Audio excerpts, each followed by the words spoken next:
Hello, friends. My name is Deepak, and I am a tax code advisor. In today's podcast, I want to address an issue of property taxes. Every single year, a lot of people move from one state to another for the sole purpose of saving on property taxes. And obviously, after they move, they come to us and to get their tax return done. And sometimes they're happy with the decision, sometimes they're not. So I thought it would be kind of a good idea to go over some of the states that have the highest property taxes in the nations and take a look at some pros and cons. So that way, that can help you if you are thinking about moving. Is do you still want to move or not? So let me go over those states that have some of the highest property taxes in the nation. So number one on my list is the state of Texas. So Texas effective or average tax rate is about 1.9%, but some of the areas tax can go up to 3.25%. So very, very high in property taxes. The average tax you will find is about 4,399. If you are using the property for personal residence, then you do get some exemption. But if you're using for investment property, then there are no exemptions at all.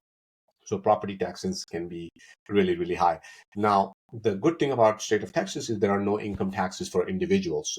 Compare that to state of California, where an average taxpayer is paying almost 14.4% in taxes. So this can represent a good opportunity for someone who is earning high W-2 wages. Some of the best universities are in Texas. For example, University of Texas at Austin is a great university. Texas A&M University and Rice University. Elon Musk, for example, is funding a lot of programs at the University of Texas at Austin. I know some of the kids who graduated from that university and eventually ended up going to SpaceX. So and those of you guys who are thinking about sending your kids to robotics or perhaps working at SpaceX, then this could be a great stepping stone for them. Texas A&M is great university. Rice University is well known. So some of the best names are available right here in the state of Texas. Now, one of the problems that people do have with Texas is Texas has diverse weather with hot summers and mild winters. So it doesn't snow a lot, not for a very long time or anything like that, but it does get icy sometimes, maybe for 2, 3 days. And those 2, 3 days are brutal. And they're especially brutal because the infrastructure in the state is not really prepared to handle that. So just be aware of that. Hot can be really, really hot, especially in June, July. And winters are okay, but a couple of days could be really, really brutal. Now, what do people like? People like major cities like Austin, Dallas, and Houston. People love that wide variety of entertainment options, good cuisine, affordable housing. So all those are great reasons to move in, and plenty of new housing, by the way. So why people might not like it? Let's see, high property taxes. So you might not like that because that can be a big bill for some of you guys. Traffic congestion in major cities. So I know those of you guys watching this video from, let's say, LA or San Francisco, don't worry about that. It's not as bad. But for some of the other people who are moving from different states, you can still find Dallas, Austin, and Houston to be quite congested, especially if you're, during commute hours. Dallas and Houston can be very, very brutal. Schooling. So school quality varies across the state, with some areas having highly rated schools while others will have a lower rated school. But especially if you go into areas like Dallas and Austin, you'll find really, really good schools. I mean, you come take a look at these buildings and you'll be like, man, these are mansions. Beautiful schools. I love them. Number 4 on the list is New Hampshire. Property on average property tax rate is about 2.09%, and average tax people are paying there is about 6,235. Once again, no personal income tax, so that's good news. They also have some universities that are well known in the local area. Dartmouth College, University of New Hampshire, Southern New Hampshire University. And as far as weather is concerned, I think New Hampshire experiences all 4 seasons. They obviously have cold winters, warm summers. So somebody who wants some balanced approach, you might actually like it. Not bad at all. It's very beautiful. So I think some of you guys who wants to travel, you probably like it. Beautiful natural landscape, white mountains, beaches, ideal for seasonal activities like skiing and beach going. So, you can get that California kind of vibe there. So why would you not like it? High property taxes, despite no income tax, that might bother you, some of you guys. Higher cost of living in some areas, so that's also common there. Traffic is not bad in New Hampshire, so that's not that big of a problem. However, your school kids, K-12 schools in New Hampshire are known for their quality with the many highly rated schools, so you will like the schools there. Number three, Connecticut. So effective tax rate on average is 2.16%. Personal income tax range 3 to 7%. So remember, the other two states so far had no income tax, but now Connecticut does have income tax. Major universities are there. Obviously, we all know Yale University, very, very well known. University of Connecticut, very, very well known. Connecticut experiences all four seasons again with cold winters and warm summers, so that's kind of good. Um, Beautiful scenery all around. So if you like natural landscape, you will like to visit there. Natural beauty is there. Prestigious university like Yale, I think that itself is a great reason to move to this area. Rich culture scenes, proximity to New York City. So if you're like a city kind of a person, you want to travel there, this could be another great reason why you want to move here.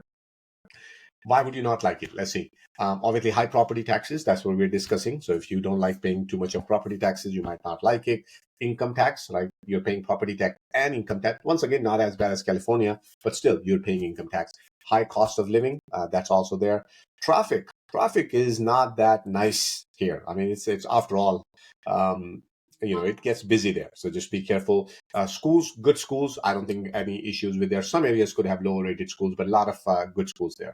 Number two on the list is Illinois. So Illinois average property tax rate is about 2.29%, about $5,213. Some of the best universities there, you probably have heard of University of Chicago, a beautiful area. I've been there a couple of times. It gives you a nice little city vibe there, pretty nice. Northwestern University is there. Again, four seasons, cold winters, warm summers. They got nice weather, nice parks, very beautiful. I liked it the last time I was there.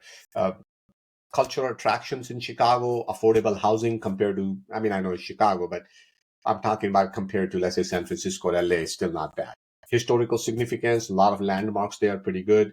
However, high property taxes, despite lower home prices. So urban traffic congestion, it's a big city, so that's another problem. Schools, once again, they kind of iffy. Some are good, some are bad. So you might want to do some research on that.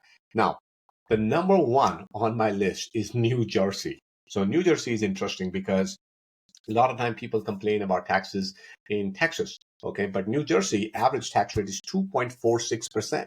That's pretty high, right? And the real estate taxes on average is about 8,928. I mean, that's almost double than what we talked about Texas, I think, right? So pretty high rate, and they also have personal income tax. Texas doesn't have a personal income tax. I think in New Jersey it's about 10.75%. Last time I checked, might have changed a little bit now.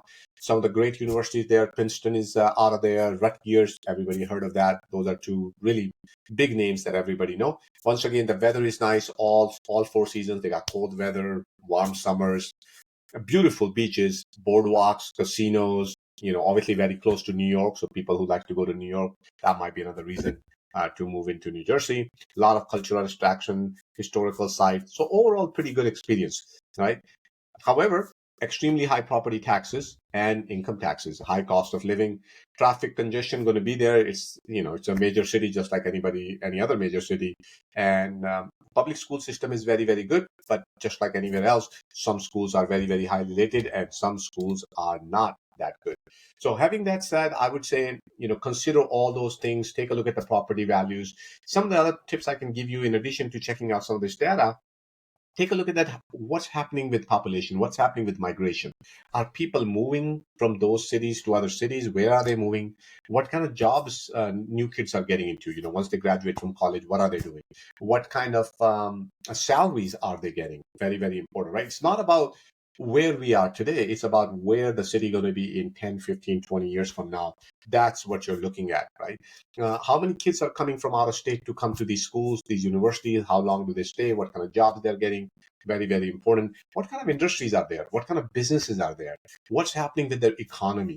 So take a look at all that stuff. What about airports, right? I didn't want to make this video 1 hour long where I'm talking about every single element. But let's just say if you're interested in Chicago, you should really check out their airport. You should check out their public infrastructure. You should check out, one of the great um, piece of advice I can give you is go spend a couple of weeks there.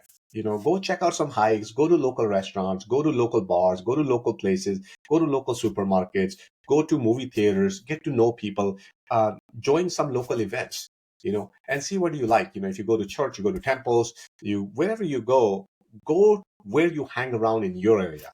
That will kind of give you an idea what kind of people you're hanging out with. And if you like it, perfect. But tax definitely is an important decision, should be part of your equation, but it shouldn't be the only one.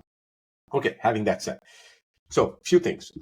We are in January 2024 when I'm recording this podcast right now. So a few reminders. Number one, we have our financial outlook meeting that's coming up. That happens bi-weekly, by the way. So it doesn't matter when you're watching this video. That happens every 2 weeks. So you can register for that and join that. In that meeting, we kind of take a look at what's happening in our financial markets, and we try to make some trends out of it. See, can we see something happening? Make sense of all the news that's going around. So that one you can join anytime you want, every 2 weeks. Number two, we have a webinar coming up on real estate trends. What's happening in the real estate market? Once again, both of these are free events. So if you would like to join, I'm sure you can get a link from our website or taxcodeadvisors.com. You can join there. We have a live tax seminar coming up in Milpitas, California. So that's happening on February 24th, I think, on the weekend. So that one, you can come here, ask us your tax questions. Then we have a live tax seminars coming up in Austin, in Dallas, in Houston. So plenty of events planned out, and I'm sure we will have many more throughout the year. You're welcome to join those events as well. If you want us to present something at your local event, if you're hosting, you have a group together and you want us to educate them about taxes, about finances, about real estate, all that kind of good stuff, then you can invite us. We'll be happy to come out there. If you are a business owner that think that can benefit some of our clients and you want to reach out to us, you're welcome to reach out to us for that purpose as well. So thank you so much, guys. I think I covered enough about the property taxes, and I look forward to talking to you very, very soon. Thank you.